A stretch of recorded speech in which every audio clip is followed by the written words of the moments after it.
أشهد أن لا إله إلا الله وحده لا شريك له وأشهد أن محمدا عبده ورسوله أما بعد فإن خير الحديث كتاب الله وخير الهدي هدي محمد رسول الله صلى الله عليه وسلم وشر الأمور محدثاتها وكل محدثات بدعة وكل بدعة ضلالة وكل ضلالة في النار الذي أرسله بالحق بشيرا ونذيرا وداعيا إلى الله بإذنه وسراجا منيرا فقد قال الله تعالى في القرآن المجيد والفرقانه الحميد أعوذ بالله من الشيطان الرجيم بسم الله الرحمن الرحيم قد أفلح من تزكى وذكر اسم ربه فصلى إلى الآخرة أما بعد সমস্ত প্রশংসার সে মহান আল্লাহ তাআলার জন্য যার অশেষ মেহেরবানিতে আমরা গুনাহগার বান্দা তার পবিত্র মসজিদ ঘরে উপস্থিত হতে পেরেছি সে মহান আল্লাহ তাআলার শুকরিয়া আদায় করি সকলে বলি আলহামদুলিল্লাহ লাখো কোটি দরুদ ও সালাম বর্ষিত হোক বিশ্ব মানবতার মুক্তির দূত জনাবে মুহাম্মদুর রাসূলুল্লাহ বলি সাল্লাল্লাহু আলাইহি ওয়াসাল্লাম। সম্মানিত উপস্থিতি, পবিত্র কুরআনুল কারীমের সূরা আলা সূরাতুল আল আলা এর দুটি আয়াতে কারিমা তিলাওয়াত করেছি।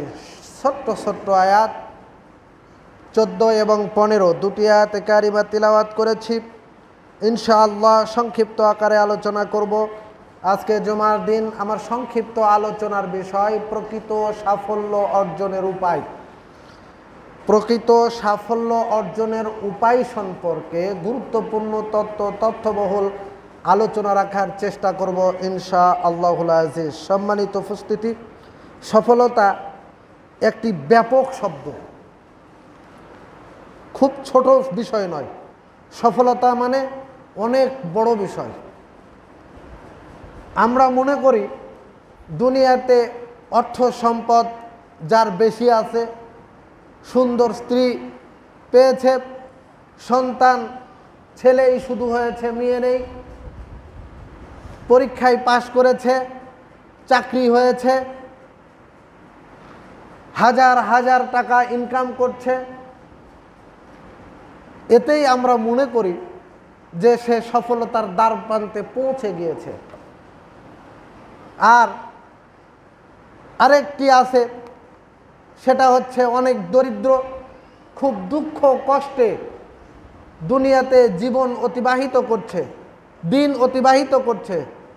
দুঃখ কষ্ট তার জীবনটা বেঁচে থাকার থেকে তার জীবনটা দুর্বিষহ হয়ে পড়েছে। এত দুঃখ, এত কষ্ট, লাবণ লাঞ্ছনা দুনিয়াতে সে প্রতি পদে পদে ভোগ করছে। আমরা মনে করি সে আসলে ব্যর্থতায় পর্যবসিত হয়েছে। তার কোনো অর্থ নেই, টাকা নেই, সুন্দর বউ নেই, এতেই মনে করি আমরা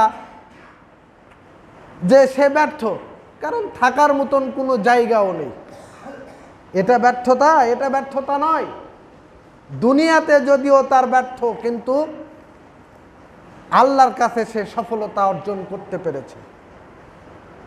আবার অর্থ সম্পদ সুখ শান্তিতে ভরপুর, আমরা মনে করছি দুনিয়াতে সে সফলতা অর্জন করেছে, ইবাদত বন্দেগীর সাথে সাথ নেই। এইটা সফলতা নয়, বরং আল্লাহ সুবহানাহু ওয়া তাআলার নিকটে সে ব্যর্থতায় পর্যবসিত হয়েছে। আর একজন দুঃখী মানুষ, কষ্টে খাওয়া মানুষ, দুঃখের সাথে দিন অতিবাহিত করছে, আমরা মনে করছি এ ব্যর্থতায় পর্যবসিত হয়েছে, বরং না, এ সফলতার দ্বার প্রান্তে পৌঁছে গিয়েছে।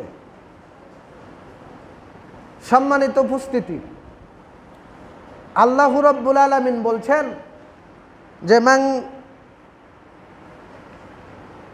ক্বাদ আফলাহা মান তাযাক্কা ওয়া যাকারা ইসমা রাব্বিহি ফাসাল্লা, নিশ্চয় সে সাফল্য লাভ করবে। কে সে? নিশ্চয় সে সাফল্য লাভ করবে যে ব্যক্তি পবিত্রতা অবলম্বন করে এবং তার প্রতিপালকের নাম স্মরণ করে এবং সালাত আদায় করে। আল্লাহ রাব্বুল আলামিন বললেন, ক্বাদ আফলাহা মান তাযাক্কা ওয়া যাকারা ইসমা রাব্বিহি ফাসাল্লা, প্রকৃত সাফল্য অর্জন করবে সে যে ব্যক্তি পবিত্রতা অর্জন করে।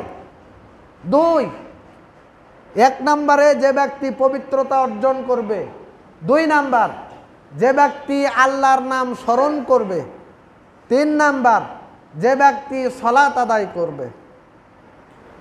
এদের ভিতরে প্রকৃত সাফল্য অর্জনের উপায়। সে দুঃখে থাকলো না কষ্টে থাকলো, অর্থ সম্পদ তার বেশি হয়েছে না কম হয়েছে, এই কারণে সে জান্নাত বা সফলতার দ্বার প্রান্তে পৌঁছবে না, বরং পৌঁছবে অপবিত্র থাকলে পবিত্রতা অর্জন করতে হবে, আল্লাহকে বেশি বেশি স্মরণ করতে হবে এবং সালাত আদায় করতে হবে। এখন আমরা অপবিত্র থেকে পবিত্রতা অর্জন করতে কুণ্ঠাবোধ করি, লজ্জাবোধ করি।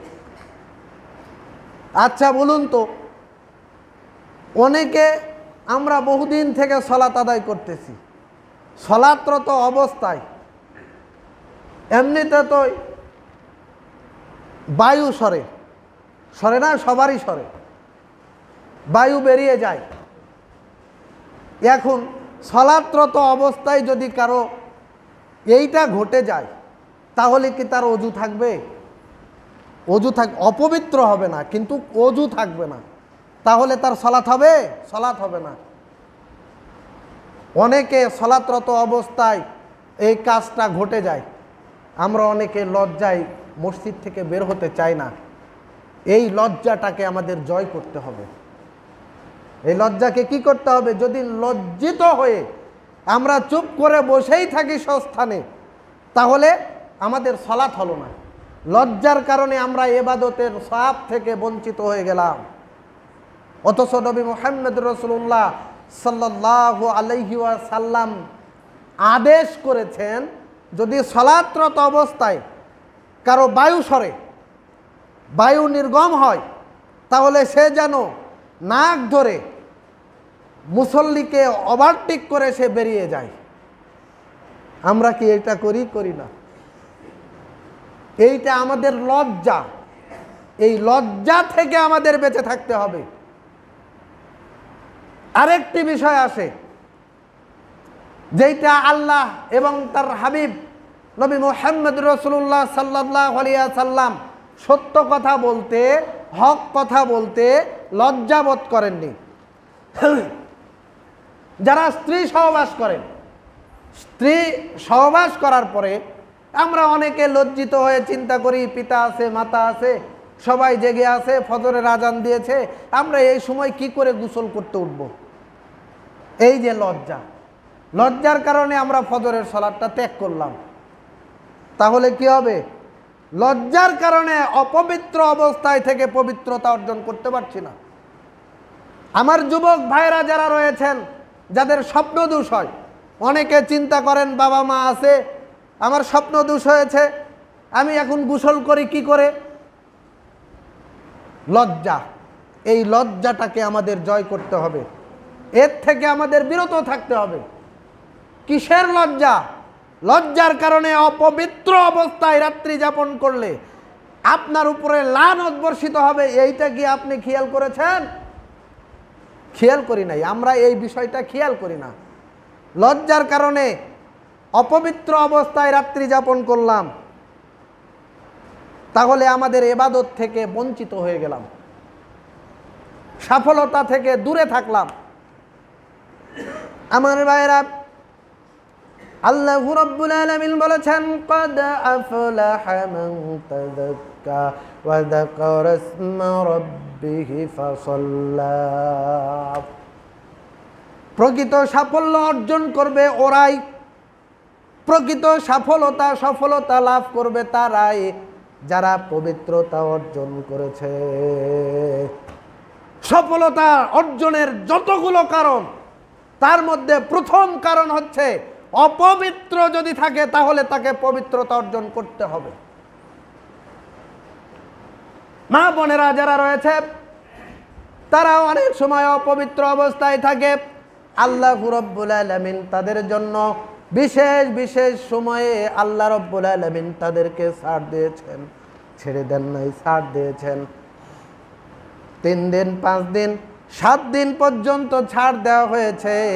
এই অপবিত্র অবস্থা যখন হয়ে যায়, মা বোনদের যখন নিজ হয়ে যায়, মাসিক হয়ে যায়, মাসিক যখন ভালো হয়ে যায়, তখন আল্লাহ রাব্বুল আলামিন বললেন, ওই অপবিত্র থেকে তোমরা পবিত্রতা অর্জন করো। ওই অবস্থায় আর থেকো না, যেহেতু সুস্থ হয়ে গিয়েছে, ভালো হয়ে গিয়েছে, এখন তাকে পবিত্রতা অর্জন করতে হবে। ওই অবস্থায় আর সালাত হবে না, বরং পবিত্রতা অর্জন করতে হবে। পবিত্রতার মাধ্যম ওযু করা, গোসল করা, গোসল করা, ওযু করা। শুধু ওযু করে যদি ওই অবস্থায় থেকে যান তাহলে পবিত্রতা অর্জন হয় না। আবার শুধু গোসল যদি করেন, ওযু যদি না করেন, তবু পবিত্রতা অর্জন হবে না। হবে না। আমি অপবিত্র অবস্থায় আছি, এখন শুধু আমি যদি ওযু করি, সুস্থ অবস্থায় যদি ওযু করি, তাহলে কি আমার সালাত হবে? হবে না। তাহলে কি করতে হবে? ওযু করার পরে আগে গোসল দিতে হবে। এইটা পবিত্র অর্জনের একটা মাধ্যম। কিন্তু যদি অসুস্থ অবস্থায় থাকে, আমি মারা যাব অথবা আমার রোগ আরো বৃদ্ধি হবে, এটা মাসআলার দিক। কিন্তু সুস্থ অবস্থায় শুধু ওযু করলেও পবিত্র হবে না, শুধু গোসল করলেও পবিত্র হবে না। আগে ওযু করতে হবে, তারপরে গোসল দিতে হবে। এই জন্য আমাদের এই দিকটা খুব ভালো করে লক্ষ্য করতে হবে। যদি সফলতা অর্জন করতে চাই, তাহলে আমরা অপবিত্র থাকলে আমাদেরকে পবিত্রতা অর্জন করতে হবে। আল্লাহ রাব্বুল আলামিন বলেছেন, ক্বাদ আফলাহা মান তাযাক্কা ওয়া যাকারা ইসমা রাব্বিহি ফাসাল্লা। সবচাইতে প্রকৃত সাফল্য অর্জনকারী তারাই যারা প্রথমত পবিত্রতা অর্জন করেছে, দ্বিতীয়ত যারা আল্লাহকে স্মরণ করেছে। এখন আসুন, আমরা তো আল্লাহকে স্মরণ করি, কিন্তু কাজের সময় আল্লাহকে স্মরণ করি না।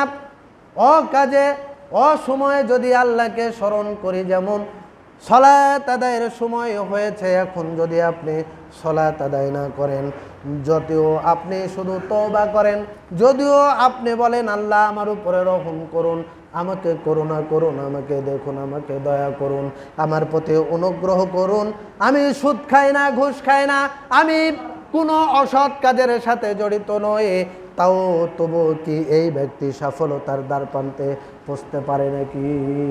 পৌঁছতে পারবে না। সালাতের সময় হয়েছে, যদি কেউ সালাত আদায় না করে, প্রকৃত সালাত আদায় না করে, যতই আল্লাহকে স্মরণ করুক, প্রকৃত সাফল্যের দ্বার প্রান্তে পৌঁছতে পারবে না। সবচাইতে স্মরণের, আল্লাহকে স্মরণ করার উত্তম মাধ্যম হচ্ছে সালাত আদায় করা। আপনি বিপদে পড়েছেন, ওযু করে সালাত আদায় করুন, আল্লাহকে ডাকুন, আল্লাহর ডাক আল্লাহর স্মরণ হয়ে যায়। আপনি শুধু বলেন আমি নামাজ না পড়তে পারি, আল্লাহকে তো অনেকবার স্মরণ করি, আল্লাহকে তো বারবার ডাকি। হিন্দুরাও তো আল্লাহকে ডাকে, ডাকে না? বিধর্মী যারা অন্য ধর্ম অবলম্বনকারী তারাও তো আল্লাহকে ডাকে।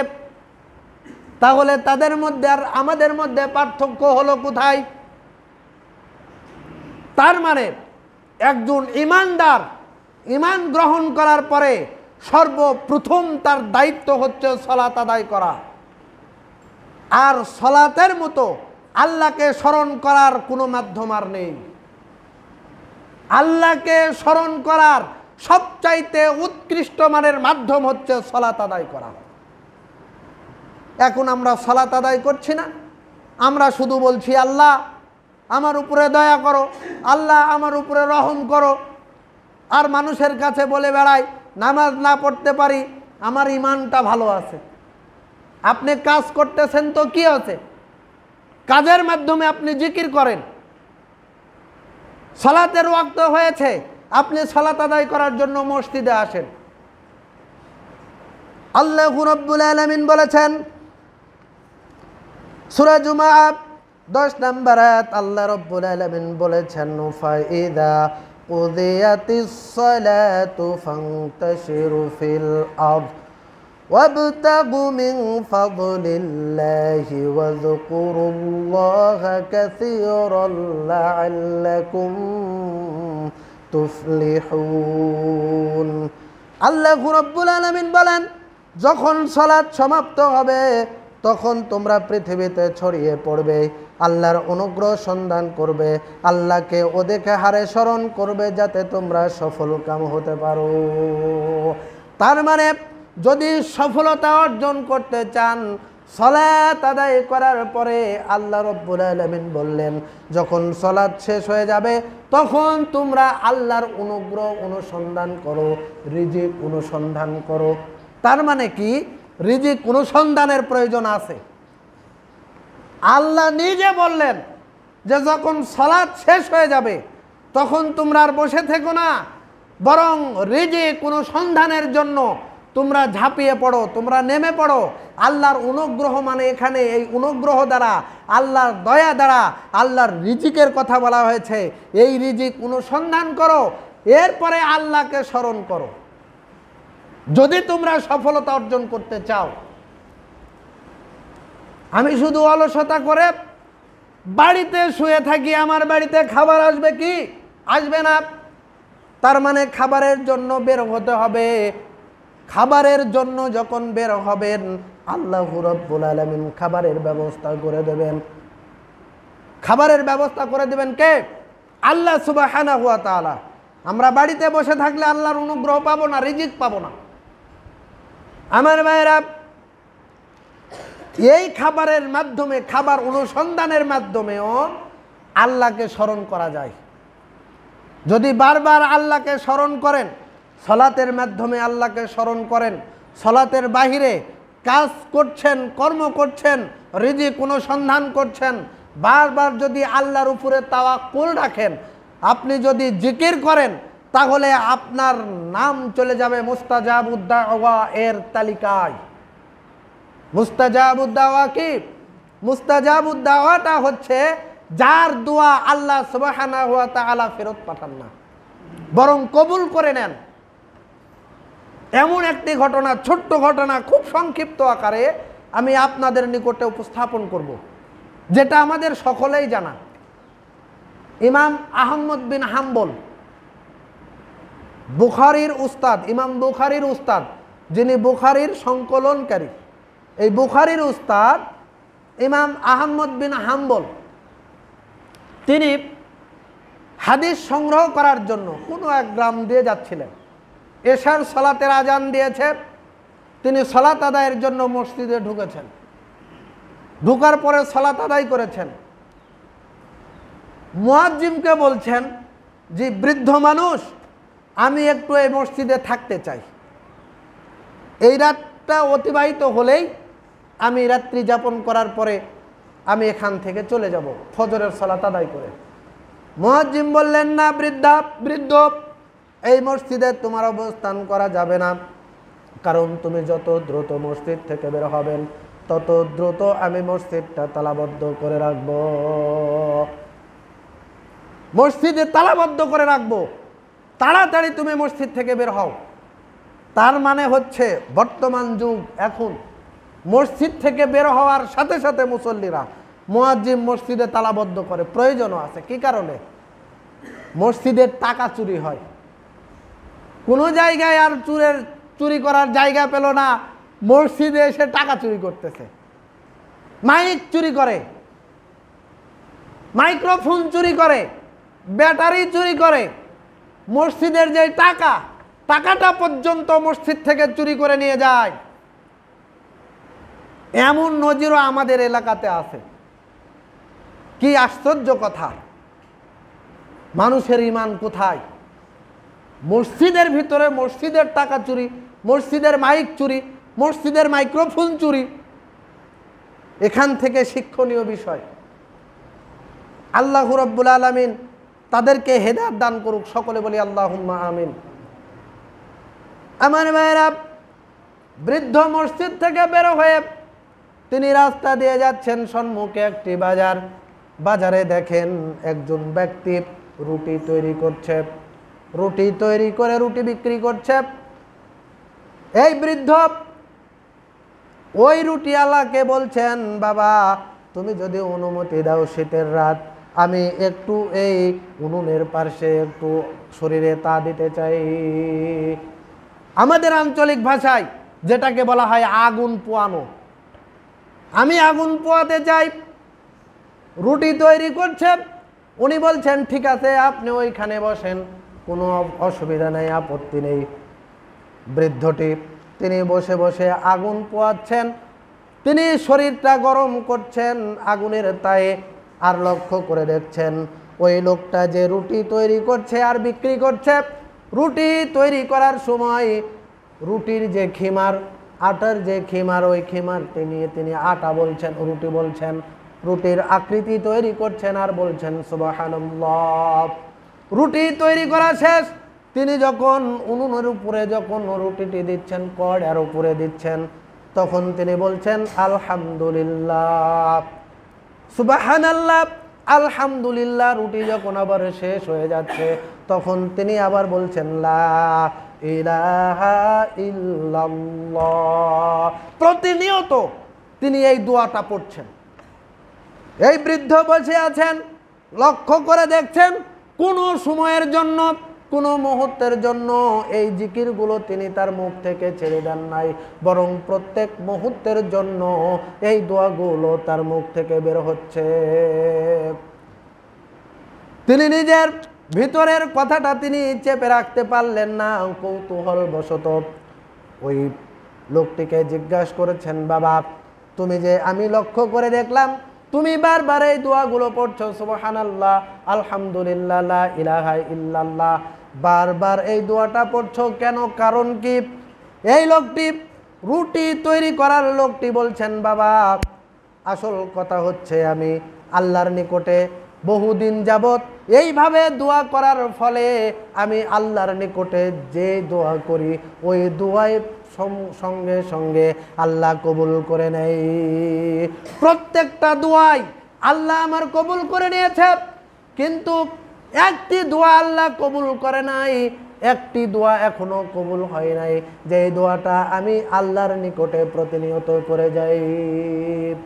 আমার জীবনে যতগুলো দোয়া আমি করেছি, প্রত্যেকটা দোয়াই আল্লাহ রাব্বুল আলামিন কবুল করে নিয়েছে, কিন্তু একটি দোয়া আমি করি ওই দোয়া এখনো কবুল হয় নাই, তবে আমি হাল ছেড়ে দিই নাই, আমি প্রতিনিয়ত আল্লাহর নিকটে দোয়া করে যাই। তিনি বলছেন কি দোয়া?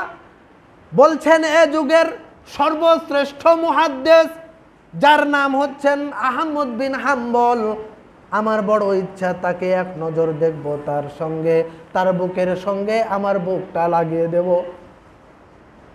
বারবার এই দোয়া করি যে আল্লাহ আমার যদি মৃত্যু থাকে, আহমদ বিন হাম্বল যুগশ্রেষ্ঠ মুহাদ্দিস আহমদ বিন হাম্বলের সাথে সাক্ষাৎ না করে এই দুনিয়া থেকে আমাকে নিও না। আল্লাহর নিকটে বারবার এই দোয়া করি। আহমদ বিন হাম্বল চোখের পানি ছেড়ে দিয়ে বলছেন, বাবা তোমার এই দোয়াটাও বিফলে যায় নাই, তোমার এই দোয়াটাও আল্লাহ সুবহানাহু ওয়া তাআলা কবুল করে নিয়েছেন। কারণ তুমি যে দোয়া করেছ, বিগত দিনে যত দোয়া করেছ সব দোয়া যেমন আল্লাহ তোমার কবুল করে নিয়েছেন, আজকের এই দিনের দোয়াটাও আল্লাহ সুবহানাহু ওয়া তাআলা কবুল করে নিয়েছেন। সব দোয়া কবুল করে নিয়েছেন। কারণ সেই লোকটা আর অন্য কেউ নাই, আমি সেই লোক আহমদ বিন হাম্বল। তাই তো মসজিদে আমার জন্য জায়গা হয় নাই, আল্লাহ রাব্বুল আলামিন তোমার সাথে সাক্ষাতের জন্য আমাকে পাঠিয়েছেন, কি করে আমি ওই মসজিদে ঘুমাতে পারি। মহব্বতের সাথে বলি সুবহানাল্লাহ, আলহামদুলিল্লাহ। কি অসম্ভব, আল্লাহ রাব্বুল আলামিন দোয়া কবুল করে নিয়েছেন। এর নাম হচ্ছে মুস্তাজাবুদ দাওয়া। যাদের দোয়া আল্লাহ রাব্বুল আলামিন, যাদের দোয়া বিফলে যায় না, বরং তাদের দোয়া আল্লাহ সুবহানাহু ওয়া তাআলা কবুল করে নেন। আমার ভাইরা, এই জন্য আল্লাহ রাব্বুল আলামিন বলেছেন সূরা জুমা, ফাইযা কুদিয়াতিস সালাতি ফান্তাশিরু ফিল আরদ ওয়াবতাগু মিন ফাযলিল্লাহ ওয়াযকুরুল্লাহা কাসীরান লাআল্লাকুম তুফলিহুন। যখন সালাত শেষ হয়ে যাবে তখন তোমরা জমিনে ছড়িয়ে পড়ো, আল্লাহর অনুগ্রহ অনুসন্ধান করো, আল্লাহকে স্মরণ করো। আমরা করি, আমরা মুখ দিয়ে গান গাই, মাঠে কাজ করি আর অশ্লীল গান বাজাই, মুখে গান বাজাই।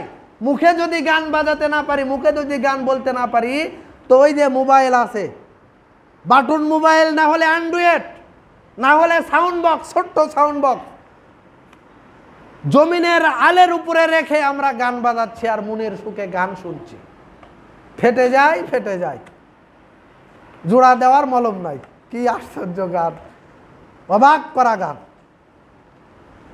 আমার ভাইয়েরা, এগুলো থেকে বিরত থেকে ওই কাজের মাধ্যমে যদি আপনি ইবাদত হাসিল করতে পারেন, তাহলে আপনি সবচাইতে বড় সাফল্য অর্জন করেছেন। এর থেকে বড় সাফল্য আর কেউ হতে পারে না। আপনি কাজ করছেন, আপনার রুজির সন্ধান করছেন, মানে আপনি কাজ করছেন আপনার পেটের জন্য, নিজের পরিবারের জন্য, অথচ আপনি জিকিরের কারণে, আল্লাহর স্মরণের কারণে প্রত্যেকটা কাজের বিনিময়ে আপনি ইবাদতের সওয়াব আপনার আমলনামায় লেখা হয়ে যায়। আমরা কয়জনে করি? আল্লাহ রাব্বুল আলামিন আমাদেরকে তৌফিক দান করুক, সকলে বলি আল্লাহুম্মা আমিন। এইবারে আসুন, আল্লাহ রাব্বুল আলামিন বলেছেন তওবা করো, গুনাহ করো অসুবিধা নাই, পাপ করো অসুবিধা নাই, কিন্তু পাপের সাথে সাথে আল্লাহর নিকটে তাওবা করতে হবে।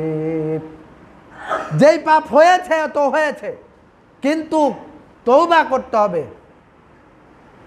আল্লাহর নবী জনাবে মুহাম্মদ রাসূলুল্লাহ সাল্লাল্লাহু আলাইহি ওয়াসাল্লাম বলেছেন, কুল্লু বানি আদম খাত্তাউন ওয়া কুল্লু খাত্তাইনা তাওয়াবুন। আমার প্রত্যেক আদম সন্তান ভুলকারী। পাপ তো হয় ভুলে, জেনে হোক আর ভুলে হোক, পাপ হয়েছে ভুলে। এই জন্য নবী মুহাম্মদ রাসূলুল্লাহ সাল্লাল্লাহু আলাইহি ওয়াসাল্লাম বলছেন, প্রত্যেক আদম সন্তান ভুলকারী। আর উত্তম ভুলকারী ওই ব্যক্তি যে ব্যক্তি ভুল করার পরে তাওবা করেছে। আদম আলাইহিস সালাতু ওয়াস সালাম ভুল করেছিল, ভুল করার পরে তিনি বুঝতে পেরেছেন আমার তো ভুল হয়েছে, তাই তো জান্নাতি পোশাক খুলে গিয়েছে। রব্বুল আলামিন এখন উপায় কি? আল্লাহ রাব্বুল আলামিন তাকে শিক্ষা দিলেন যে তুমি পড়ো, রব্বানা যালামনা আনফুসানা ওয়া ইল্লাম তাগফির লানা ওয়া তারহামনা লানাকুনান্না মিনাল খাসিরিন। তিনি পাঠ করলেন, আল্লাহ তাকে ক্ষমা করে দিলেন। কিন্তু ইবলিস ভুল করেছিল, আল্লাহ রাব্বুল আলামিন তাকে ভুল ধরিয়ে দিলেন। তিনি ভুলের জন্য তওবা করেননি, তিনি বরং অহংকার করেছেন, দাম্ভিক্য করেছেন। তাই তো আল্লাহ রাব্বুল আলামিন চির অভিশপ্ত করে তাকে জান্নাত থেকে তাড়িয়ে দিয়েছেন। ওই জান্নাতে ঢোকার আর তার এখতিয়ার নেই। তার মানে দুনিয়া থেকে এই আয়াত শুধু ঘটনা বলার জন্য নয়, মানুষকে সতর্ক করার জন্য, এটাই যে ইবলিস যেমন ভুল করেছে আল্লাহর নিকটে আর নত হয় নাই, আল্লাহর নিকটে তাওবা করে নাই। সুতরাং দুনিয়াতে যারা ভুল করবে অসুবিধা নেই, যারাই ভুল করেছে, ভুল করার পরে, পাপ করার পরে, গুনাহ করার পরে যদি তাওবা করে ফিরে আসে, আল্লাহ রব্বুল আলামিন তাকে মাফ করে দিয়ে তাকে সফলতার জন্য জান্নাত দিয়ে দেবেন। কিন্তু যদি তারা তাওবা না করে, যদি তারা ভুল স্বীকার না করে, আল্লাহর নিকটে যদি আর্তনাদ না করে, নিজের ভুলের জন্য আর্তনাদ না করে, ভুলের জন্য যদি রোদন না করে, কান্নাকাটি না করে, যদি অহংকার করে, দাম্ভিক্য করে, আল্লাহ রাব্বুল আলামিন যেমন শয়তানকে চির অভিশপ্ত করে জান্নাত থেকে বিতাড়িত করেছে, জান্নাতে ঢোকার তার জন্য আর অর্ডার নেই। অনুরূপভাবে দুনিয়ায় যারা এইভাবে দাম্ভিক্য করবে, যারা অহংকার করবে, আল্লাহর নিকটে ভুল স্বীকার করবে না, আল্লাহ রাব্বুল আলামিন তাদের জন্য জান্নাত চির হারাম করে দিয়েছে। চির হারাম তাদের জন্য, আর সফলতা নয় বরং ব্যর্থতা। আর যারা তাওবা করেছে, আল্লাহ রাব্বুল আলামিন তাদের জন্য সফলতার জন্য, এই সফলতার জন্য আল্লাহ তাদেরকে জান্নাত দিয়ে দিবেন। সুবহানাল্লাহি ওয়া বিহামদিহি। হযরত আবু হুরায়রা থেকে বর্ণিত, রাসূলুল্লাহ সাল্লাল্লাহু আলাইহি ওয়াসাল্লাম বলেছেন, বনি ইসরাঈলের একজন 99 বা 100 জন হত্যা করেছে। তারপরে মনের ইচ্ছা যে আমি যে 100 জনকে হত্যা করলাম, প্রথমে 99 জনকে হত্যা করেছি, আমার বাঁচার উপায় কি? বাঁচার উপায় খুঁজতেছে। আমি তো 99 জনকে হত্যা করলাম। একজন সুফি সাহেবকে বললেন, তিনি বললেন, তুমি 99 জন হত্যা করেছ, তোমার বাঁচার কোনো উপায় নেই, তোমার আর কোনো উপায় নেই। তাকেও হত্যা করেছে। কয়টা হলো? 100টি। একজন বলছেন যে যদি তুমি বাঁচতে চাও তাহলে উমুক গ্রামে একজন বিজ্ঞ আলেম রয়েছেন, তুমি তার কাছে যাও, অবশ্যই তোমাকে বাঁচার উপায় বের করে দেবেন। তিনি রওনা হয়েছেন। কিছু দূর যাওয়ার পরে আল্লাহ মালাকুল মউতকে অর্ডার করলেন, যাও তার জানটা কবজ করে নিয়ে আসো। জান কবজ করলেন। জান্নাত থেকে ফেরেশতা এসেছেন জানটা নিয়ে যাওয়ার জন্য, রূহটা নিয়ে যাওয়ার জন্য জান্নাতে। জাহান্নাম থেকে ফেরেশতা এসেছে তার রূহটা জাহান্নামে নিয়ে যাবে, কারণ 100 জনকে হত্যা করেছে, সে কখনো জান্নাতি হতে পারে না। এই কারণে তাকে কোথায় নিয়ে যাবে? জাহান্নামে নিয়ে যাবেন। মালাকুল মউত তো বড় চিন্তায় পড়েছে যে এই রূহটা এখন আমি দিব কার কাছে? আল্লাহ রাব্বুল আলামিনের নিকটে যখন বললেন, আল্লাহ রাব্বুল আলামিন ফেরেশতাদেরকে অর্ডার করলেন, ওই মৃতদেহ যেই জায়গায় পড়ে আছে ওই জায়গা থেকে মাফ করে দেখো। যার কাছে তিনি সফলতার জন্য সামনের দিকে এগোচ্ছেন, যার নিকট থেকে মুক্তির জন্য, ক্ষমার জন্য এগোচ্ছেন, সেই দিকটা কম হয় না বেশি হয়, তোমরা মেপে দেখো। জমিনকে বললেন যে তুমি মৃত ব্যক্তির দিকে এগিয়ে আসো, আর যেখান থেকে রওনা দিয়েছেন এই জমিনকে বললেন তুমি সরে যাও, দূরে যাও। সফলতা কার হাতে? আল্লাহর নবী জনাবে মুহাম্মদ রাসূলুল্লাহ সাল্লাল্লাহু আলাইহি ওয়াসাল্লাম বলেছেন, তুমি যদি আল্লাহর দিকে এক ধাপ এগিয়ে আসো, আল্লাহ তোমার দিকে 10 ধাপ এগিয়ে আসবে। তুমি যদি আল্লাহর নিকটে হেঁটে আসো, আল্লাহ তোমার নিকটে দৌড়ে দৌড়ে আসবে। অপরাধ করেছি আমরা, ক্ষমা চাইতে হবে আমাকে। এই ক্ষমা চাওয়ার কারণে আমরা এত কৃপণতা করি কেন? এত কণ্ঠাবাদ করি কেন? ক্ষমার কোনো তুলনা হয় না। যে নবী, বিশ্বনবী জনাবে মুহাম্মদুর রাসূলুল্লাহ সাল্লাল্লাহু আলাইহি ওয়াসাল্লাম যার আগের পরের সমস্ত গুনাহগুলো মাফ করে দিয়েছেন, ওই নবী মুহাম্মদুর রাসূলুল্লাহ সাল্লাল্লাহু আলাইহি ওয়াসাল্লাম দৈনিক 100 বারেরও বেশি আল্লাহর নিকটে ক্ষমা চেয়েছেন। আমরা তার উম্মত, আমাদের কিসের অহংকার, আমাদের কিসের দাম্ভিক্য, যার কারণে আমরা আল্লাহর নিকটে ক্ষমা চাই না। আর আমরা যদি বলি যে আল্লাহ আমাকে জান্নাত দাও, জান্নাত দাও, জান্নাত কি মামার বাড়ির মোয়া? যেমন চাবো আর অমনি পেয়ে যাব?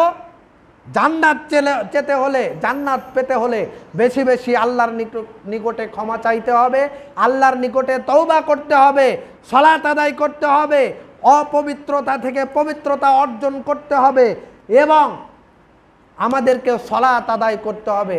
আল্লাহ তাআলা আমাদের ইবাদতগুলো কবুল করে নিক। সকলে বলি আল্লাহুম্মা আমিন। আমাদেরকে দুনিয়ায় সাফল্য চাই না, আমাদের সাফল্য অর্জন করতে হবে কোথায়? পরকালে। আল্লাহ রাব্বুল আলামিন আমাদের সেই পরকালের সাফল্য জান্নাত, সেই জান্নাত যেন আল্লাহ আমাদেরকে দান করেন। নবী মুহাম্মদ রাসূলুল্লাহ সাল্লাল্লাহু আলাইহি ওয়াসাল্লাম বলেছেন, মানাদলাজাল বালাগাল মানসিলা আলা ইন্না সিলাআতাল্লাহি গালিয়াতুন আলা ইন্না সিলাআতাল্লাহিল জান্নাহ। নবী মুহাম্মদ রাসূলুল্লাহ সাল্লাল্লাহু আলাইহি ওয়াসাল্লাম বলেছেন যে ব্যক্তি আল্লাহকে ভয় করে সে তার গন্তব্যস্থানে পৌঁছে যায়, আর গন্তব্যস্থান হচ্ছে জান্নাত। আল্লাহর জান্নাত স্বল্প মূল্য দিলে হয় না, বরং কঠিন মূল্য দিয়ে সেই জান্নাতটা হাসিল করতে হবে। আল্লাহ তাআলা এই সাফল্য আমাদের অর্জন করার তৌফিক দান করুক। সকলে বলি আল্লাহুম্মা আমিন। এই দোয়া দেওয়া রেখেই আমার সংক্ষিপ্ত বক্তব্য শেষ করছি। সুবহানাকা আল্লাহুম্মা বিহামদিকা আশহাদু আল্লা ইলাহা ইল্লা আনতা আস্তাগফিরুকা ওয়া আতুবু ইলাইক। বারাকাল্লাহু লানা ওয়া লাকুম।